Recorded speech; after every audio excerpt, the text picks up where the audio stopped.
This is part 3. So where we were talking about how anger is the yearning for justice, and justice is the yearning for symmetry, which implies two parts. When somebody insults you, it's just hanging there, and you would need to complete the process by scratching the itch. Remember, an itch is one thing. Scratching is two things. Two things. The one implies the other. The itch implies the scratch. Well, the insult implies the second part, delivering the justice, balancing the scales of justice, achieving symmetry. That's what the urge is. It's unconscious. It's an unconscious urge for symmetry, for completion, finality. People spend their whole lives trying to put somebody behind bars. It's that urge for justice, okay? Which is an urge for symmetry. And I talked about teacup zen, coffee cup zen, and the fruits of moment to moment practice. So you ask yourself, okay, let's put this Bessie up on the blocks, get down to brass tacks.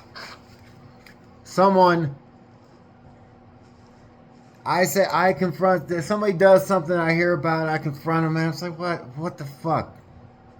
And you know what text I get back? This is the text I get back. Eat my cheese.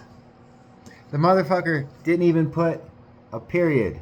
Didn't even have the decency to capitalize the insult. What's more, it's in all caps. Eat my cheese. So this chump just tells me, eat my cheese. So what do? This is what happens. I get stung. Okay?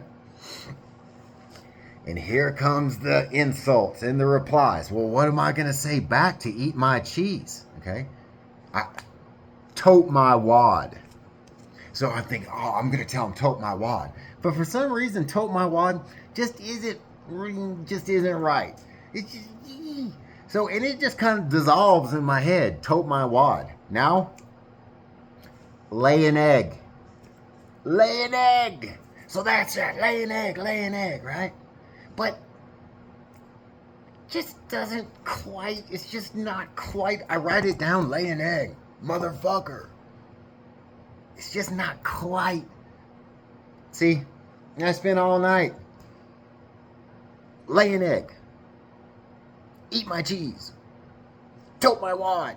Pop, pop, pop. The inside of my head is getting hit with these blows. I'm feeling the pain of my own punches because my punches are hitting me. So he says, eat my cheese. And I'm angry and I'm spinning. So Ed, this is how I do it.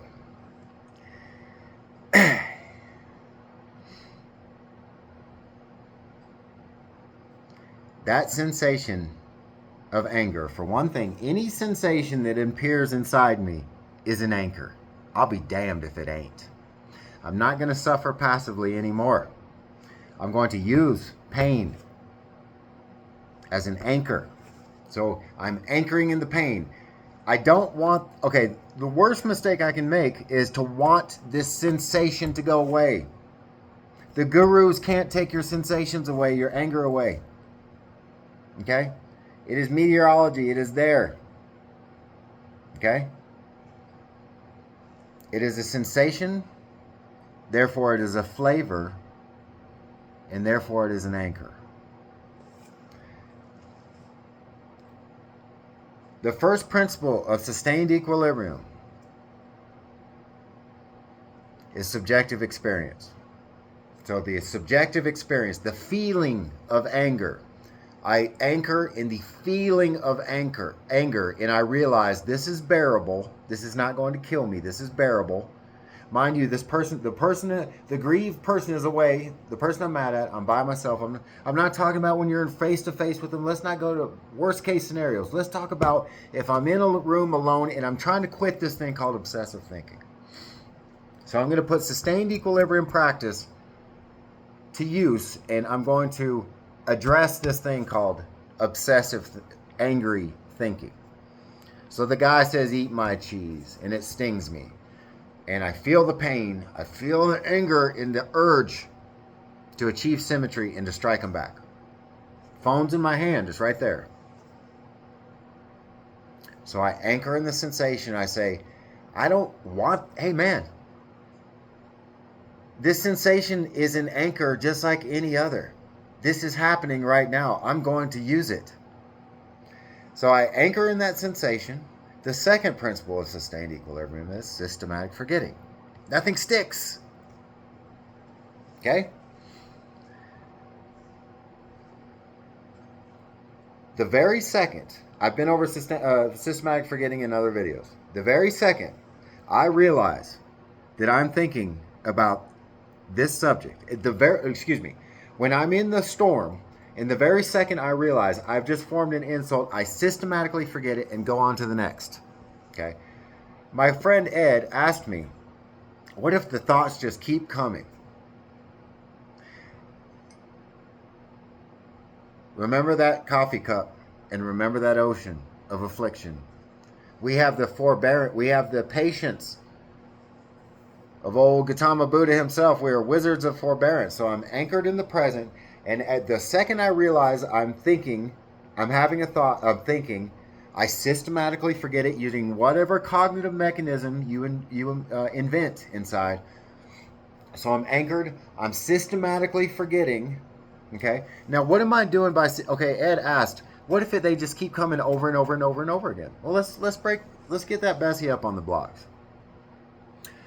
When a thought appears in the mind, it is the stickiest thing in the universe. It wants other things. It appears in the mind, an angry thought, say a particular insult. Okay, it appears in the mind. It advertises itself. Suck my ass. Okay, so. It want suck my ass. If I let it stay in my mind, I will stick other thoughts to it. Well, is it a good insult? Is it a bad insult? Will it hurt him? Will it hurt him too much? Is it corny? Is it funny? You know, all that stuff. Thought. Conglomerate. Gluck. Fucked up head. Okay?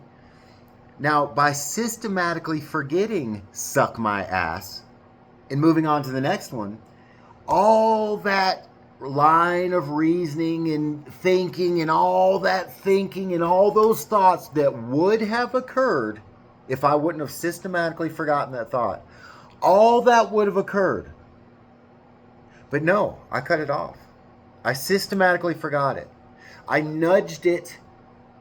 Hey, we're going to forget all this stuff anyway. Systematically, manually nudge it past you and on to the next one. And I don't give a damn if I have to do nothing all day inside but do that. It is a worthy thing to do. Us janitors, we don't have anything else to do with ourselves. How many minutes I got? 8 minutes and 30 seconds. So I am anchored in the sensation of anger. Thoughts are spinning. Each one I systematically forget, knowing that I'm stopping a whole chain of vexatious, ugly, suffering thoughts that I would have had. No, I'm on to the next insult my mind generates. And see, the thing is, this is obsessive thinking bouts. If you're in the habit of doing this when you're not obsessively thinking, when you're just normal, when you don't relax your vigil and you practice in peacetime for wartime. Wartime being when you're obsessively thinking about how much you can't stand somebody and it's driving you crazy and making you hurt inside all the time. Okay? It's because we don't practice in peacetime that when wartime comes, we're a mess. I know this for a fact. For myself. I have to practice all the time. I have to practice. Big try mind. You got to have a big try mind. This is an urgent matter called anger and resentment. It is the source of all the ills that we know of in the world that are caused by human beings.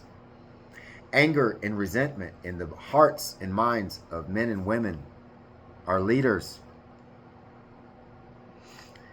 and in us. See, I've noticed something in 2026. Everybody wants to play. Oh, look at that motherfucker doing this. Oh, he said this. Did you hear what he said about that? Did you hear what he said about that? Everybody, look, point. Nobody wants to face their own deal. Except for us Ennis. We eat guts and ask for seconds here in the northern school. We eat guts and ask for seconds.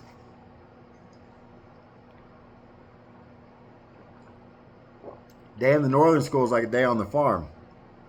Oh, that's 10 minutes, 47 seconds. Might have to do another episode on this subject.